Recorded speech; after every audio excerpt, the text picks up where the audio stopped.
ဆရာတဲ့ဘိန်းတိုင်းတော့မဟုတ်ပါဘူးတဲ့တချို့ဘိန်းတွေကခြေပိုင်းကန်ပြီးအတန်မငြိမ်မှုဆရာတဲ့ဘာသုံးချောင်းနေဖြစ်တာများတယ်တဲ့တက်ပိမောင်းတွေလည်းကောင်းတယ်တက်ပိတန်လူဖြစ်နေတာပါဆရာတဲ့โอเค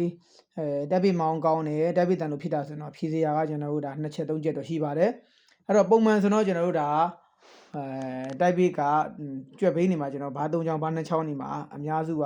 တိုက်ပိနဲ့မပါတော့ဘူးတိုက်ပိဒိုးဆန်နဲ့လာတာပေါ့နော်ဒိုးဆန်အလျှော်တင်းတဲ့ချိန်ရတဲ့သဘောမှာရှိတယ်အဲ့တော့တိုက်ပိတန်ထွက်တယ်ဆိုတော့မိတ်ဆွေညီကွာဝက်ရှော့ဆရာဖြစ်တယ်ဆိုတော့ကျွန်တော်တိုက်ပိဒိုးဆန်အလျှော်တင်းတော့ဒါတီးပြီးသားဖြစ်မှာဆိုကျွန်တော်သိပြီးဒါပြောစရာမလိုတော့ဘူးထင်တယ်အကယ်၍တိုက်ပိ6နေဆိုရင်တိုက်ပိဒိုးဆန်ထူပေးရမယ်တိုက်ပိ6နေဆိုတိုက်ပိဒိုးဆန်ပါပေးရမယ်ပါတာထည့်ပေးရမယ်မနော်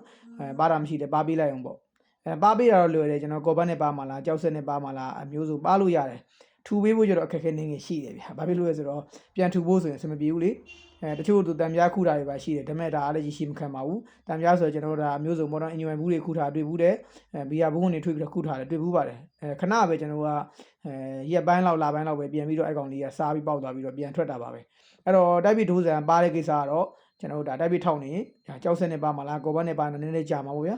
ကြောက်စနေပိုင်းလည်းလက်လွန်ကြက်တော့မဖြစ်အောင်လုပ်ဖို့တော့လိုတယ်လက်လွန်သွားရင်ဒုက္ခပဲပေါ့နော်အဲ့တော့ဖြည်းဖြည်းပါမှာပေါ့နော်အဲ့တော့တိုက်ပိဒိုးဆန်ထူခြင်းတဲ့ကိစ္စကနည်းနည်းလေးဇက်လန်းရှိတာပေါ့နော်တိုက်ပိဒိုးဆန်ဝယ်လို့မရဘူးလားဆိုရတော့ရတယ်တချို့ကျကိုလိုချင်တဲ့ site ကိုမရပါဘူး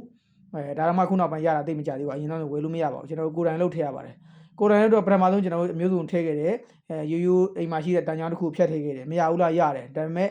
အဲ့တန်ချောင်းလည်းခဏလေးနဲ့ပြန်စားတယ်ဘာလို့ဆိုကျွန်တော်ကတက်ပင်မောင်အများနဲ့ရိုက်နေဖြစ်လို့ကျွန်တော်ကပေလို့ဖြစ်နေပြီးတော့ပြန်စားတာပဲဖြစ်ပါတယ်အဲ့တော့ကျွန်တော်ဘာတွေအဆင်ပြေမလဲဆိုတော့အခုကျွန်တော်နောက်ပိုင်းမှာဆိုတော့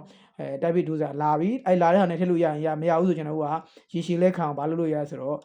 ကားဝါရှော့မှာကျွန်တော်သွားပြီးအကူကြီးတောင်းပြီးကားဘားတန်သွားတောင်းတယ်ခုနတိုက်ပိဒိုးဆန်နဲ့အစိုက်မတေးမင်းပေါ့ဗျာကွက်တီတော့မရဘူးပေါ့နော်သူတဲ့အနေငယ်ကြီးတဲ့ဟာပေါ့အသေးတဲ့ဟာဆိုတော့ဘာမှလုပ်လို့မရဘူးလေအနေငယ်ကြီးတဲ့ဟာကိုကျွန်တော်ကသူနဲ့တိုက်ပိဒိုးဆန်နဲ့အလုံးပတ်တူအောင်အရင်ဦးဆုံးချောလိုက်တယ်မဖြတ်သေးဘူးဖြတ်ပြီးမှဆိုရင်ကျွန်တော်ချောဖို့အခက်ခဲရှိပါတယ်ချောတာလည်းလက်နဲ့ချောရင်တိတ်တော့မကြည့်ဘူးကျွန်တော်ကအောက်မှာဖိုင်ဘာကြောက်ဆက်ကိုလှည့်တယ်ကောင်းတာတွင်ကုန်မှာသွားလို့ရင်တော့ပူကောင်းတယ်ဒါပေမဲ့တွင်ကုန်ဆရာတွေလည်းအဲ့ဘားတောင်ကိုက်ပြီးတော့တောင်းကကျွန်တော်တို့ဒါအလုံများနေခိုင်းရအနေငယ်ခက်ခဲရှိပါတယ်ကိုယ်အိမ်မှာဖောက်စစ်လည်းရှိတယ်ဖိုင်ဘာကြောက်စစ်လည်းရှိတယ်လှုပ်လို့လွဲပါတယ်အဲ့တော့ဘားတန်ကိုအရှိကြီးပေါ့နော်ဘားပွင့်ရဲ့နှခမ်းနေအရင်ဖြတ်လိုက်ဖြတ်ပြီးတော့ခဏကအဲ့ဘားတန်ကိုဖောက်ဆက်တစ်ခုမှတက်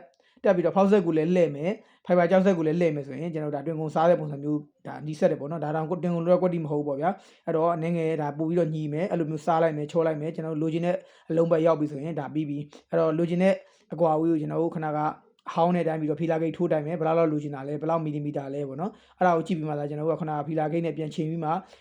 အနီးဆက်ဆုံးနည်းနည်းလေးပိုဖြတ်ပြီးမှလိုချင်တဲ့လောက်ကိုနည်းနည်းချောပြီးပြန်ထည့်ရင်ဒါရေရှည်သုံးလို့အဆင်ပြေပါတယ်နော်ဒီလောက်ဆိုအဆင်ပြေမှာပါခဏကတိုက်ပြီးမောင်းနေမကောင်းရင်ဘားကိုက်မကောင်းလည်းမြည်တတ်ပါတယ်နော်